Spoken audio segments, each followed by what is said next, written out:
On December 12th, the Union Army had entered into the city of Fredericksburg and was getting ready to make their main assaults on the following day.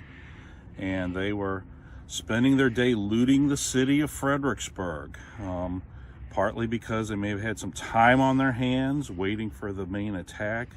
May have also been some deliberate retaliation for the Confederates utilizing the city for defenses on the day before, December 11th, when the Union Army crossed over, feeling that that was an improper use of the homes of private citizens to use them for military purposes.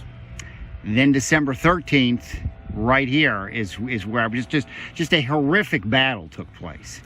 Yeah, the most lopsided engagement of the entire war, resulting in a Union loss, was the portion of the battle fought immediately west of Fredericksburg, including the Marie's Heights and the Stone Wall and Sunken Road portion of the park right here.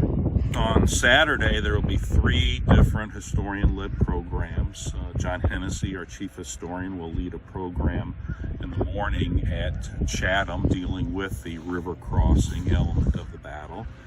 And then early in the afternoon, Frank O'Reilly will lead a program here on the Sunken Road. And then later in the afternoon, our 3rd program I will lead down at Prospect Hill, which was the main Union objective of the battle.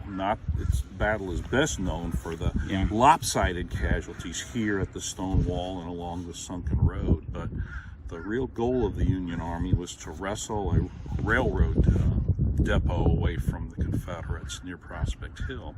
Also on that day, we'll have some living history taking place down at Prospect Hill.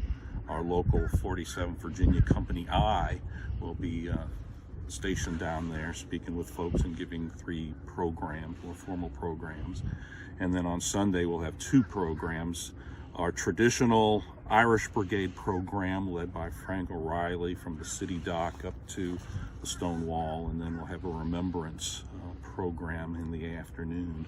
So all those things are on the website and on our Facebook page for specifics on the time and locations. Well, like we said, we're fortunate to have this, and it's a good weekend to come out and learn about this, and really it's just the history and what happened here is so dramatic, and we're fortunate that it's all here and that we have people like you and others that are able to interpret it.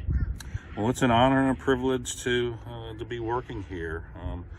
As you may know, there are 100,000 casualties in the Fredericksburg area. This is arguably the most area of intense fighting anywhere in the nation during the 4 years of the Civil War.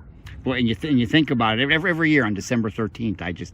You pause and think about just the terror and the horror and what happened here. In this case, right here.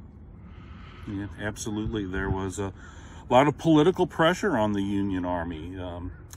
The Emancipation Proclamation had been announced to go into effect on January 1st, and it was controversial. So the Union Army was under a lot of pressure to try to bring on a victory so that that policy could hopefully proceed from a point of view of strength from the Union perspective. So yeah, December is not often a time when the soldiers are fighting battles in the Civil War, but they are fighting here. There's a deadline coming up and some pressure to try to deliver a victory. And you think about it, just how one day or a few days in December in 1862 just changed the course of Fredericksburg. Oh, absolutely. Some of the citizens realized that they were in a war zone and left. When I mentioned the looting, their homes tended to be damaged the most because of that. There was an artillery bombardment on the edge of the city to hopefully drive the Confederates out. That resulted in the destruction of many, many homes that could no longer be lived in. And again, some of the citizens stayed, and while they fared better in protecting their property, some of the horrors that they experienced. A great account of a family huddled in the basement of their home and hearing the bombardment they said was bad. Nothing compared to hearing the scream of a Confederate officer being killed, receiving his death wound right outside their basement window.